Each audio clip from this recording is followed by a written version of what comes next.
Hey guys, it's Glenn Mathewson, and I do a lot of videos from this seat right here, and you may see this background of bookshelf behind me, but that's not a phony background. That's the real deal. That's my collection of model codes. So among some of my weirdo passions in building codes is collecting vintage codes. And that includes fire codes, electrical codes, all the different trades. And that's model codes as well as local and state codes. My oldest one going all the way back to the London Building Act in the 1800s. Because yeah, I've got some funny foreign codes from overseas as well. All right, I thought I would do a little video just to show you how much of a nerd I am. Maybe you fellow nerds will appreciate it. So we'll start here with the National Board of Fire Underwriters, because they really created the first model codes, not made by a government, and this was before the building official organization started making codes. So the oldest one I have, you can see here, is from 1922. And again, this is from insurance companies basically, because hey, they got to foot the bill when these buildings burn down.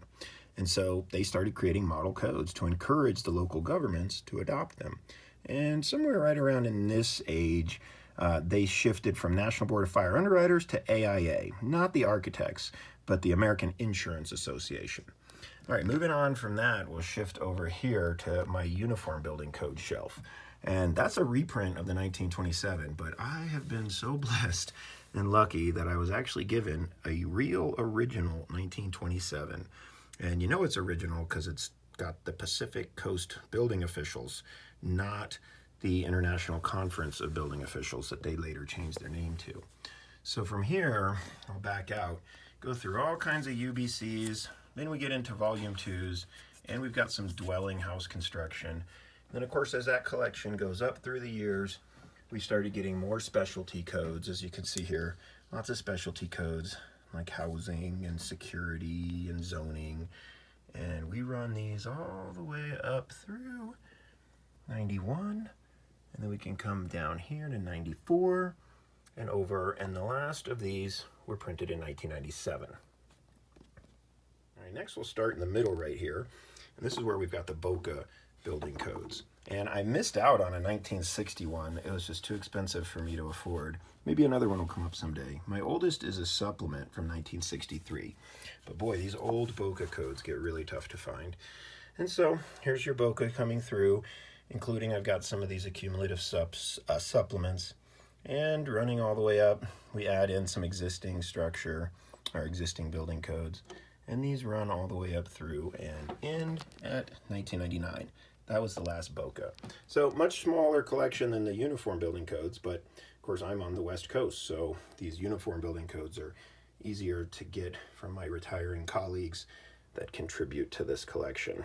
All right, next up we've got the Southern building codes, and these are the absolute most difficult to find. My oldest is actually a house dwelling pamphlet from 1976. Wait, no, that's not my oldest. That's just a house dwelling pamphlet. I did recently receive a very nice gift of the second edition Southern Building Code from the 1940s. Very cool, and thank you very much. Again, I've been the lucky recipient of some gifts. These codes are not things you can find so easily all the time on eBay. They're usually hidden in government offices, and they often just get thrown in the trash.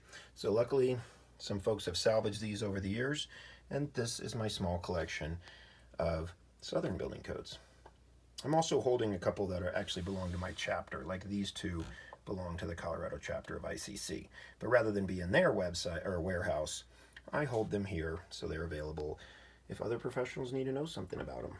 Now here's where I've got my CABO codes, and I got a few first editions I just put side by side here, but first edition CABO is 1971. And this is a really neat book because this is when those four organizations I've already talked about, that's the National Board of Fire Underwriters. Of course, by this time it was AIA, so they had a new logo.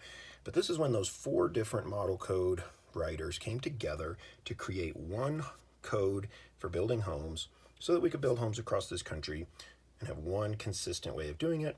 This was really something that was encouraged by our design community.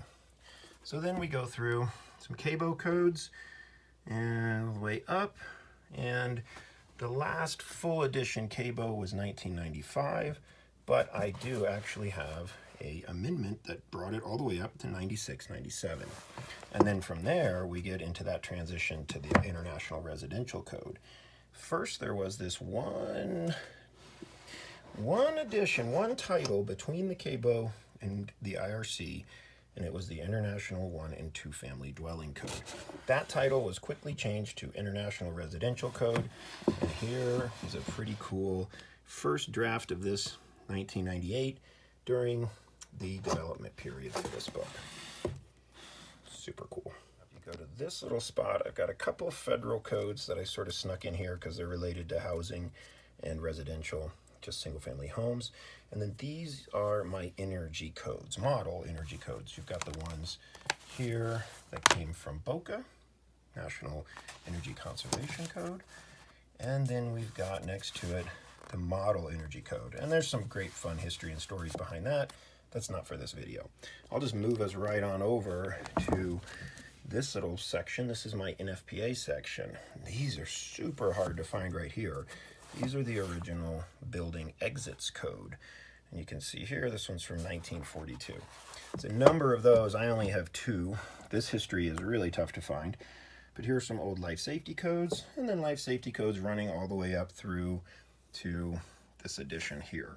And I'm not super familiar with the NFPA codes, to be honest, but hey, they're codes, so I'm going to collect them. Now down below, you get into the little other specific trade codes. This is going to be my plumbing shelf for the Uniform Plumbing Code. And you can see my oldest one here is 1952 Uniform Plumbing Code. There's definitely older ones, but man, these are hard to find. So that's all the UPC codes going up. And so much fun history with plumbing codes because there were a lot of organizations involved throughout the 70s and 80s. And then now here we get into some BoCA plumbing code, the oldest one being this supplement from 73, and up through all of the BoCA plumbing codes. And we get into some amazing research that was done by the federal government, Department of Commerce. This was back in the 30s. I actually have 2 editions of that, so maybe if someone's ever really nice to me, I'll give one away.